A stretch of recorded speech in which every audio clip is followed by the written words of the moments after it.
Hello everyone. కొన్ని సంవత్సరాల్లో ఒక పెద్ద మిత్యం తెలుసా మన పెద్దలు కానీ తర్వాత ఇప్పుడున్న ప్రజెంట్ జనరేషన్ కానీ ఒకటి ఫాలో అయ్యేది. దెబ్బలు తగిలిన తర్వాత అవి పస్ రావడం అంటే చీము రావడానికి కారణం మనం తినే పప్పు వల్ల అనమాట.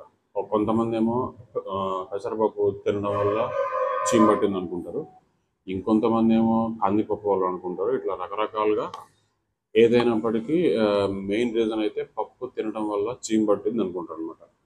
సో ఈ చీమ్ పట్టడానికి మెయిన్ కారణం ఆ, వచ్చేసి మనం తిన్న పప్పుల వలన అయితే కాదు అనమాట. సో యాక్చువల్గా ఏమైందంటే దెబ్బ తగిలినప్పుడు బ్యాక్టీరియా అనేది స్కిన్ పై నుంచి ఎక్కడైతే ఇంజరీ అయిందో ఆ కట్టెడ్ ప్రాంతంలోకి బ్యాక్టీరియా అనేది ఎంటర్ అయ్యిద్ది అనమాట. ఆల్రెడీ మన స్కిన్ మీద బ్యాక్టీరియా ఉంటుంది. సో అలా ఎంటర్ అయిన తర్వాత మన బ్లడ్లో ఉన్న న్యూట్రోఫిల్స్ అని ఉంటాయి అన్నమాట మన బాడీలో.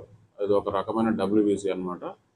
సో ఇవి ఈ బ్యాక్టీరియా ఎంటర్ అయిన బ్యాక్టీరియాని చంపేయడానికి అక్కడికి వస్తాయి అన్నమాట, ఎక్కడైతే దెబ్బ తగిలిందో అక్కడ. సో ఈ ప్రాసెస్లో కొంత బ్యాక్టీరియా చనిపోతుంది ఆ, ఈ డబ్ల్యూబీసీ వల్ల, న్యూట్రోఫిల్స్ వల్ల. తర్వాత న్యూట్రోఫిల్స్ కూడా చనిపోతాయి, అక్కడే ఉంటాయి అన్నమాట. తర్వాత టిష్యూ డెబ్రిస్, ఇట్లా ఈ 3-4 రకాల ఇవి ఒకే చోట చేరడం వల్ల సో ఆ ఎల్లో కలర్ లేదా గ్రీనిష్ ఎల్లో కలర్ అనేది వస్తుంది అనమాట. సో మనకు ఈ పస్ ఇప్పుడు మనకు ఏదైతే మనకు అపేర్ అవుతుందో ఆ కలర్లో అక్కడ ఉంటుంది. ఈ ప్రాసెస్ వల్ల అక్కడ వస్తుంది అనమాట. సో ఇది అనమాట మనకు చీమ్ పట్టడానికి కారణం. ఆ, అంతేగాని మనం తినే పప్పు వల్ల కానీ తర్వాత ఈ ఈ కందిపప్పు పెసరపప్పు అంటే వీటి వల్ల అయితే చీమ్ అనేది అయితే పట్టదు అనమాట. నెక్స్ట్ పాయింట్ వచ్చేసి ఆ, చీమ్ పట్టకూడదు దెబ్బలు తగిలిన తర్వాత అంటే మీరు డ్రెస్సింగ్ అది పట్ట చేస్తాం కదా, అది అనేది స్టెరైల్ కండిషన్లో చేయాలన్నమాట. అది ఒకటి. తర్వాత ప్రొఫైలాక్టిక్గా యాంటీబయాటిక్స్ అనేది వాడాలి దెబ్బ తగిలిన తర్వాత. మనకు వూండ్ అనేది నార్మల్ అవడానికి 7 to 10 days టైం పడుతుంది మళ్ళీ నార్మల్ అవ్వడానికి అది.